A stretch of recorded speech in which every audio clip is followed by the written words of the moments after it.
12वी बोर्डची एक्झाम संपली, आता काय?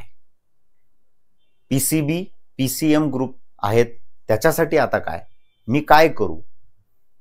नीटची टेस्ट सिरीज देऊ की जेईची टेस्ट सिरीज देऊ की एमएसटी सीईटीची टेस्ट सिरीज देऊ की जेई ॲडव्हान्सची टेस्ट सिरीज देऊ?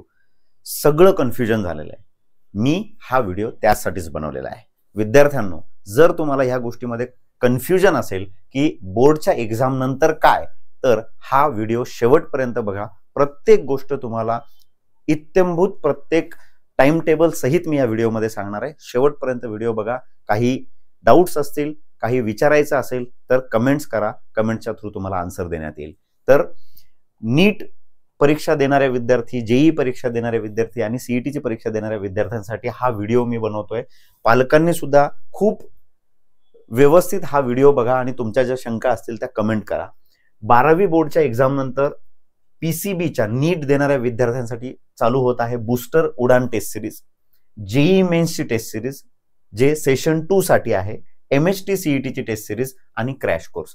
मी क्रॅश कोर्स करायला पाहिजे की नाही त्याचं सुद्धा उत्तर मी थोड्याच वेळात सांगणार आहे. तर विद्यार्थी मित्रांनो, क्रॅश कोर्स कोणत्या विद्यार्थ्याने करायला पाहिजे? ज्या विद्यार्थ्यांना जे साकारमध्ये नव्हते, जे दुसऱ्या कोचिंग क्लासेसमध्ये होते, पण 12वी बोर्डच्या परीक्षेनंतर त्यांना असं वाटतंय की माझी आता क्विक रिव्हिजन कोणीतरी घेतली पाहिजे आणि मला परीक्षेचा अप्रोच समजून सांगितला पाहिजे. तर त्या विद्यार्थ्यांसाठी सगळ्यात बेस्ट हा क्रॅश कोर्सच नाही तर हा एक सक्सेस कोर्स आहे. कारण मागील वर्षीपर्यंत आम्ही क्रॅश कोर्सच्या विद्यार्थ्यांना देखील शेवटपर्यंत निकाल आणून दिलेले आहेत. तर क्रॅश कोर्स आपला जो आहे हा एकदम सुंदर क्रॅश कोर्स असतो की या क्रॅश कोर्समध्ये तुमचे 6 तासाचे लेक्चर असतात. त्यापैकी फिजिक्स केमिस्ट्री 2-2 तास, बायोलॉजी असेल तर बायोलॉजीचे 2 तास किंवा मॅथमॅटिक्स असेल तर मॅथमॅटिक्सचे 2 तास, असा हा 6 तासांचा क्रॅश कोर्स असतो. या 6 तासांमध्ये तुम्हाला प्रत्येक चॅप्टरची शॉर्ट रिव्हिजन करून दिली जाते आणि कॉन्सेप्ट क्लिअर केल्या जातात ज्या तुम्हाला एमसीक्यू सोडवण्यासाठी लागतात. आणि दुसरं म्हणजे एमसीक्यू प्रॅक्टिस. बऱ्याच वेळेस असं होतं की क्रॅश कोर्समध्ये फक्त शिकवलं जातं, पण साकारचा क्रॅश कोर्स वेगळा का आहे? कारण साकारच्या क्रॅश कोर्समध्ये तुम्हाला शॉर्ट रिव्हिजन सोबतच परीक्षेचा अप्रोच शिकवला जातो. परीक्षेमध्ये प्रश्न कसे सोडवायचे, प्रश्नांसाठी अप्रोच कसा करायचा आणि ॲक्युरसी कशी डेव्हलप करायची, या प्रत्येक गोष्टीसाठी तुम्हाला मार्गदर्शन केलं जातं बेटा. त्यामुळे साकारचा क्रॅश कोर्स हा सक्सेस क्रॅश कोर्स असतो. त्यामुळे प्रत्येक क्रॅश कोर्सच्या दर रविवारी तुमची संडेला टेस्ट होत असते. पूर्ण वीक मध्ये झालेला जो सिलेबस आहे तो सगळा सिलेबस शिकवून त्याच्यावरती टेस्ट घेतली जाते आणि सिलेबस संपल्याच्या नंतर त्याची एक टेस्ट सिरीज सुद्धा असते. त्यामुळे क्रॅश कोर्स हा परफेक्ट क्रॅश कोर्स तुम्हाला रिझल्ट पर्यंत घेऊन जाणारा क्रॅश कोर्स आहे. मग ते जेई देणारे विद्यार्थी असतील, सीईटी देणारे विद्यार्थी असतील किंवा नीट देणारे विद्यार्थी असतील. जेईच्या विद्यार्थ्यांसाठी थोडासा वेळ कमी आहे, त्यामुळे आमचं रिकमेंडेशन असं असेल की त्यांनी क्रॅश कोर्स न करता त्यांनी डायरेक्ट टेस्ट सिरीजच द्यावी. त्यांच्यासाठीची एक सुपर टेस्ट सिरीज सुद्धा याच्याच व्हिडिओमध्ये पुढच्या भागात मी तुम्हाला सांगणार आहे. त्यामुळे क्रॅश कोर्स करणारे जे विद्यार्थी असतील, तुम्ही किंवा तुमचे इतर मित्र असतील, त्यांना इमिजिएट बेसिसवर जॉईन करायला सांगा. जॉईनिंगसाठी कॉन्टॅक्ट नंबर खाली लिंकमध्ये मी देतोय. त्यानंतर पुढच्या पार्टमध्ये पीसीबीचे जे विद्यार्थी आहेत, जे नीट एक्झाम देणार आहेत, त्यांनी काय करायला पाहिजे, त्यांचे जे अवघड चॅप्टर्स असतील त्यासाठी ते क्रॅश कोर्स जॉईन करू शकतात. किंवा जर चॅप्टर्स चांगले झाले असतील, या आधी बोर्डच्या परीक्षेच्या आधी जी बूस्टर टेस्ट सिरीज झाली होती ती त्यांनी दिलेली असेल, तर त्या विद्यार्थ्यांसाठी एकदम रिझल्ट ओरिएंटेड अशी टेस्ट सिरीज आहे, ती म्हणजे बूस्टर उडान टेस्ट सिरीज. आता ही बूस्टर उडान टेस्ट सिरीज, मला ते पीडीएफ ओपन करून दाखवा sir. Booster Udaan test series मध्ये तुमच्यासाठी जो टाइम टेबल बनवलेला आहे हा एकदम सुंदर time table booster Udaan test series मध्ये तुम्हाला या ठिकाणी बघायला मिळणार आहे बेटा. तर बूस्टर उडान टेस्ट सिरीज मध्ये हा टाइम टेबल तुमच्या समोर आहे. या टाइम टेबल मध्ये तुम्हाला या ठिकाणी दिसतंय डेट, 2 डेट्स मध्ये 3 तारखेपासून टेस्ट सिरीज सुरू होते. 3 तारखेला पहिला पेपर झाला की मध्ये 2 दिवसाचा गॅप आहे आणि नंतर 6 तारखेला टेस्ट आहे. असं का की सर 1 दिवसाचा गॅप ठेवून पण ठेवता येऊ शकत होती, पण ऑलरेडी एक बूस्टर टेस्ट सिरीज त्या फॉर्मॅटमध्ये तुम्ही दिलेली असल्यामुळे तुम्ही आता जास्त चॅप्टर कमी वेळेत कसे करता येईल ह्याचा सराव करायला पाहिजे. म्हणजे तुम्ही असलेल्या स्किल्सला अपग्रेड करणार आहे. परत 2-2 चॅप्टर एक दिवसाआड जर घेतले तर तुमचा आवाका वाढणार नाही. जास्त टॉपिक कमी वेळेत कसे स्टडी करायचे, त्याचा कसा रिझल्ट चांगला आणायचा, त्यामध्ये अजून काय काय गोष्टी केल्या पाहिजेत याविषयीचं इत्थंभूत मार्गदर्शन तुम्हाला या टेस्ट सिरीज मध्ये सुद्धा केलं जाणार आहे. त्यामुळे टेस्ट सिरीजच्या दिवशी त्या दिवशी टेस्ट संपेल त्या दिवशी सुद्धा एक सेमिनार आम्ही घेणार आहोत. या टेस्ट सिरीज साठी तुम्ही अजून परफेक्ट प्रिपरेशन कसं करू शकता पेपर झाल्यानंतर आपण बोलणार आहोत. त्यामुळे प्रत्येक टेस्टमध्ये जवळपास 5 ते 6 चॅप्टर्स तुम्हाला भेटणार आहेत आणि प्रत्येक चॅप्टरचे डिटेल क्वेश्चन तुम्हाला या टेस्ट सिरीज मध्ये भेटणार आहे. 3 टेस्ट 11वीच्या, त्यानंतर एक ग्रँड टेस्ट, परत 3 टेस्ट 12वीच्या, त्यानंतर एक ग्रँड टेस्ट, त्याच्यानंतर परत ग्रँड टेस्टच्या 2 ग्रँड टेस्ट आणि पुढे जवळपास 9 FSTs तुम्हाला याच्यामध्ये भेटणार आहेत. प्लस याच्या सोबत एक रिपीटर विद्यार्थ्यांची उडान टेस्ट सिरीज चालू आहे. त्याचे सुद्धा पेपर ऍडमिशन घेतलेल्या विद्यार्थ्यांना आणि साकारच्या विद्यार्थ्यांना त्यांच्या ग्रुपमध्ये भेटतील, व्हॉट्सअप ग्रुप किंवा त्यांच्या ऍपमध्ये त्यांना देण्यात येतील. ते पेपर सुद्धा एक्स्ट्रा पेपर्स तुम्ही घरी सोडू शकता. ते सुद्धा जवळपास एक 9 ते 10 पेपर्स तुम्हाला भेटणार आहेत. म्हणजे असे जवळपास 20 FSTचा पूर्ण सिलेबसचा तुमचा सराव होऊ शकतो.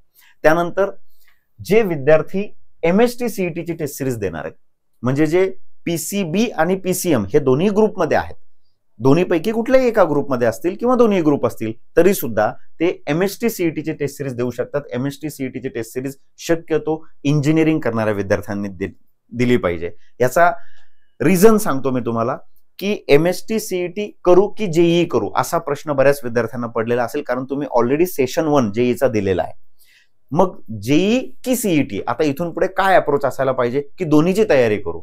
तर बेटा मला तुम्हाला सांगायला आवडेल की ह्या दोन्ही एक्झामचा पॅटर्न वेगवेगळा आहे. JEE एक्झामला 75 क्वेश्चन्स 3 तासात सोडवायचे आहेत. CET एक्झामला 150 क्वेश्चन 3 तासात सोडवायचे आहेत. त्याच्यामुळे तुम्ही PCM साठी जर मला विचारलं की सर मी काय करू, तर मी सांगेल की जर तुला CET वर तुझी कमांड असेल, CET मधून चांगलं गव्हर्नमेंट कॉलेज किंवा महाराष्ट्रातले बेस्ट कॉलेजेस तुला घ्यायचे असतील तर तू CET वर फोकस कर बेटा. आणि ज्या विद्यार्थ्याला असं वाटत असेल की सर मी JEE मध्ये पहिल्या अटेम्प्ट मध्ये चांगलं केलेलं आहे, तर दुसऱ्या अटेम्प्ट मध्ये म्हणजे तेवढे मार्क्स मला एक्सपेक्टेशन नुसार आले नाहीत पण मी दुसऱ्या अटेम्प्ट साठी खूप छान तयारी करून देऊ शकतो, तर तू पूर्ण 100% फोकस त्याच्यावरती करू शकतोस. का? कारण JEEचा सेकंड अटेम्प्ट हा 1 एप्रिल पासून 8 एप्रिल पर्यंत आहे. तर जवळपास तुला फक्त 1 महिनाच त्याच्यासाठी भेटणार आहे. त्यामुळे तू त्या 1 महिन्यामध्ये पूर्ण फोकस राहून जर JEEची तयारी केली तर तुझे सक्सेसफुल होण्याचे चान्सेस वाढणार आहेत. पण तू डायलेमा मध्ये राहिला की मी JEE की CET या परिस्थितीमध्ये राहिला तर तू दोन्हीच्या तयारी चांगल्या करू शकणार नाही. CET साठी जर तू प्रिपेअर केलं बेटा तर PCM ची CET ची जी परीक्षा आहे ती 19 एप्रिल पासून पुढे चालू होणार आहे. म्हणजे 19 एप्रिल पासून पुढे त्याचे पेपर असणार आहेत. तर जवळपास 3 मार्च पासून तर 19 एप्रिल पर्यंतचा तुला पूर्ण वेळ भेटणार आहे. त्या वेळेमध्ये CET टाईप MCQ सराव करायला तुला भेटेल. CETचे मागील प्रिव्हियस इयर क्वेश्चन पेपर्स तू सोडू शकतो आणि CETच्याच पॅटर्न मध्ये सगळ्या टेस्ट तू देऊ शकतो. त्याच्यामुळे तुझे CET मध्ये सक्सेसफुल होण्याचे चान्सेस वाढतील. या टेस्ट सिरीज मध्ये सुद्धा जवळपास तुम्हाला मध्ये 2 दिवसाचा गॅप दिलेला आहे. एवढे चॅप्टर्स दिलेत. हे चॅप्टर देत असताना सुद्धा खूप विचार केलेला आहे. साकारच्या टेस्ट सिरीज या सगळ्यात जास्त विद्यार्थ्यांना आवडणाऱ्या टेस्ट सिरीज असतात आणि विद्यार्थ्यांना फक्त आवडणाऱ्याच नाही तर प्रत्येक एक्झाम मध्ये सिलेक्शन पर्यंत घेऊन जाणाऱ्या टेस्ट सिरीज असतात. त्याचं महत्व याच्यामुळे आहे की याच्यामध्ये तुमचा विचार करून तुम्हाला स्टुडंटला डोळ्यासमोर ठेवून त्यांचे कुठले सेक्शन चांगले व्हायला पाहिजे त्याच्यासाठी हे वेगवेगळे टाइप्स वेगवेगळ्या टेस्ट डिझाईन केलेल्या असतात बेटा. त्यामुळे ही प्रत्येक टेस्ट तुझं बेस्ट प्रिपरेशन करून घेणार आहे सेक्शन वाईज, टॉपिक वाईज. ठीक आहे. तर ही ST1 ST2 म्हणजे सेक्शन 1 सेक्शन 2 टेस्ट आहेत. असे जवळपास 5 सेक्शनल टेस्ट तुमच्या राहणार आहेत आणि त्यानंतर जवळपास 9 फुल सिलेबस टेस्ट तुम्हाला भेटणार आहेत. तर या 9 फुल सिलेबस टेस्ट मध्येच तुम्हाला अंदाज येईल की मला CETला फायनल किती मार्क्स येतात. जसे उडान टेस्ट सिरीजचे मार्क्स म्हणजेच फायनल नीटचे मार्क्स तुम्हाला दिसत असतात, तसेच MST CETचे सुद्धा आपल्या टेस्ट सिरीजचे साकारच्या टेस्ट सिरीजचे मार्क्स आणि तुझे फायनल MST CETचे मार्क हे सुद्धा जवळपास तंतोतंत सारखेच असतील. त्यामुळे 100% देऊन जर तू नीटची टेस्ट सिरीज असेल, बुस्टर उडान टेस्ट सिरीज किंवा MST CETची टेस्ट सिरीज असेल किंवा JEEच्या टेस्ट सिरीज बद्दल सुद्धा मी बोलणार आहे, त्या 3ही टेस्ट सिरीज पैकी तू जे टार्गेट करशील बेटा 100% देऊन जर केलं तर 100% तू ह्या परीक्षेमध्ये सिलेक्ट होणार आहेस.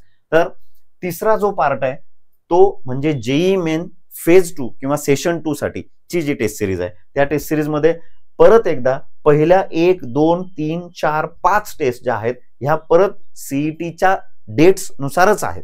त्यामुळे तू CETची टेस्ट सिरीज देत असेल तर CETच फोकस करणे, JEEची टेस्ट सिरीज देत असेल तर JEEच फोकस करणे. जर काही विद्यार्थ्यांना असं वाटत असेल की सर मला मी सीईटी फोकस करतोय पण मला जेईच्या सुद्धा टेस्ट द्यायच्यात, तर ह्या टेस्ट आम्ही तुम्हाला घरी प्रोव्हाइड करू, तुम्ही घरी बसून सोडवू शकता. पण जो तुमचा फोकस असेल तो मात्र तुम्हाला एकाच टेस्ट सिरीजवर कुठल्या तरी ठेवायचा आहे.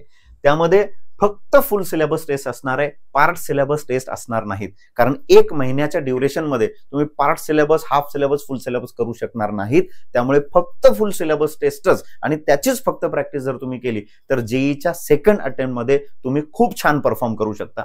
यामध्ये पहिल्या 5 टेस्ट ज्या आहेत त्या ऑफलाईनच असणार आहेत. त्यानंतर मात्र तुम्हाला 5 टेस्ट नंतर 1 ऑनलाईन 1 ऑफलाईन, 1 ऑनलाईन 1 ऑफलाईन अशा जवळपास 14 FSTs तुम्हाला याच्यामध्ये देता येणार आहेत. म्हणजे टोटल 14 FST जर दिल्या बेटा तर तुम्हाला जेई सेकंड अटेम्प्ट मध्ये सुद्धा जबरदस्त स्कोअर करता येणार आहे. त्यामुळे मी तुम्हाला रिकमेंड करेल की तुम्ही ह्या सगळ्या टेस्ट सिरीज मध्ये जिथे जिथे तुम्हाला कन्फ्युजन होतं त्या सगळ्या कन्फ्युजन्स दूर करून तुम्ही ह्या पुढच्या पार्ट मध्ये मूव्ह व्हायला पाहिजे. MST CET, जेई मेन्स आणि जेई ऍडव्हान्सच्या विद्यार्थ्यांसाठी ज्यांनी फर्स्ट सेशन 1 मध्ये जेई मेन्स क्रॅक करून ऍडव्हान्स साठी क्वालिफाय होऊ शकतात, अशा विद्यार्थ्यांनी आता कुठल्याच दुसऱ्या मार्गाला न लागता त्यांनी फक्त जेई मेन्सची टेस्ट सिरीज प्लस जेई ऍडव्हान्सला लेक्चर प्लस टेस्ट सिरीज अशा दोन्ही गोष्टी आपण 10 मार्च पासून चालू करतोय.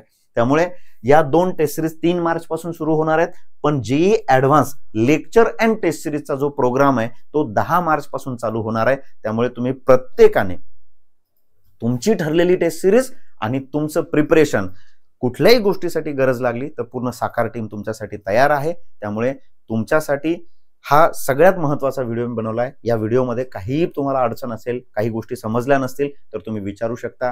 क्रॅश कोर्स बद्दल मला सांगायचंय. क्रॅश कोर्स त्या विद्यार्थ्यांनी करायचा ज्यांनी 2 वर्षात जेवढं करायला पाहिजे होतं तेवढं केलं नाही किंवा त्यांचं झालं नसेल, त्यांना काही चॅप्टरसाठी गायडन्सची गरज आहे, रिव्हिजन करून देण्याची गरज आहे, त्यांनी क्रॅश कोर्समध्ये या. क्रॅश कोर्स हा एवढा डायनामिक क्रॅश कोर्स आहे की या क्रॅश कोर्समध्ये स्टडी केलेल्या विद्यार्थ्यांचा सुद्धा आपण निकाल काढलेला आहे. त्यामुळे येणाऱ्या प्रत्येक टेस्ट सिरीजसाठी तुम्हाला सगळ्यांना all the best. Bye bye.